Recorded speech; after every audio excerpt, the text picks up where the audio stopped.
I know it is a bit late to review the Anker PowerCore 20000. Pokemon Go came out last year and the hype died the same year. However, this is a product that I still enjoy using, and for that I feel it is appropriate to make a review video.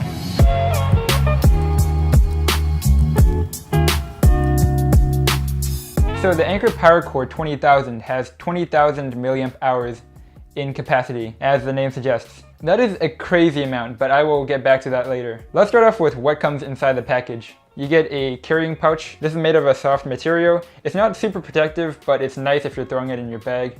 It won't really protect your battery from drops.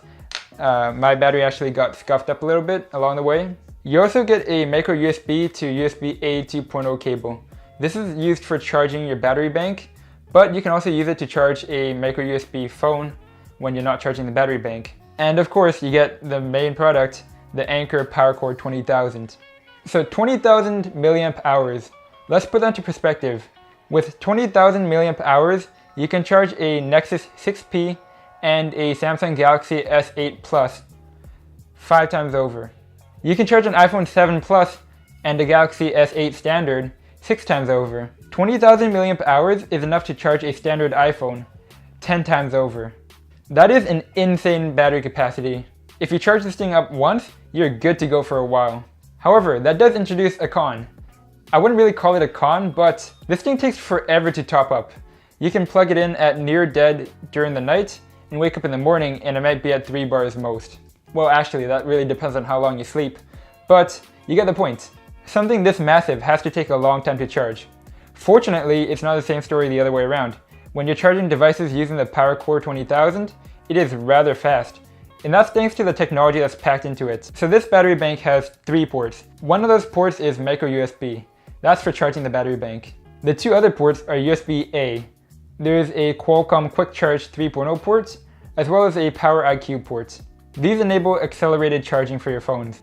If your phone supports the technology, charging using the power bank can actually be even faster than charging through the wall. Some examples of phones that are compatible with Qualcomm Quick Charge 3.0 include the LG V20, the LG G6, plenty of phones from Sony, lots of Galaxies and Notes from Samsung, and more. I can't list them all in this video. If your phone doesn't support Qualcomm Quick Charge, it might make use of the PowerIQ port. This port is capable of delivering up to 4.5 amps.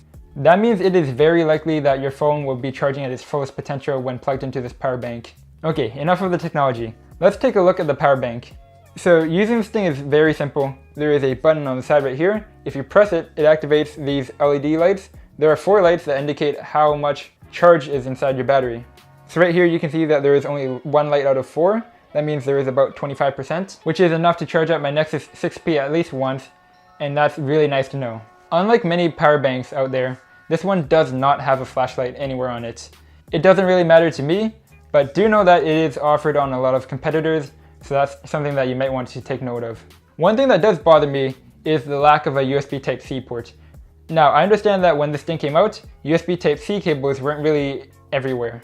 And even today, not every phone uses USB Type-C. However, having to use the USB-A ports means that I can't charge at my Nexus 6P's fullest potential. It still charges fine, but it's considerably slower than if I were to plug it into a wall. Anker does have another model that has a USB Type-C port on it, but that's a little more expensive. Another thing that I wish you could do with this power bank is charging the bank while you're charging a phone. Unfortunately, you can't do that. There is no power pass-through, and that means you have to carry more cables, or you just have to choose to charge one over the other. Not that big of a deal. I can't really find a whole lot of situations where that would be useful, but it certainly has occurred to me in the past. And that leads to the end of this review video.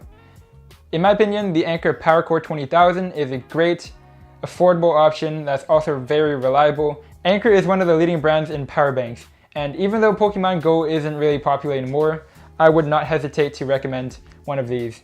I think it is particularly useful if you're out and traveling often and you like to use your smartphone. It can save you from getting lost if your phone's running out of battery and you're using a GPS. Also, if you have one, friends just love to leech off of you. With 20,000 milliamp hours, there is enough power to go around for everyone. And that is it for this video. Thank you for watching, and I'll see you in the next one. Today is going to be the day I upgrade my audio game. Also, if I look really tired, that's because I passed out when I got home and I kind of that just woke up.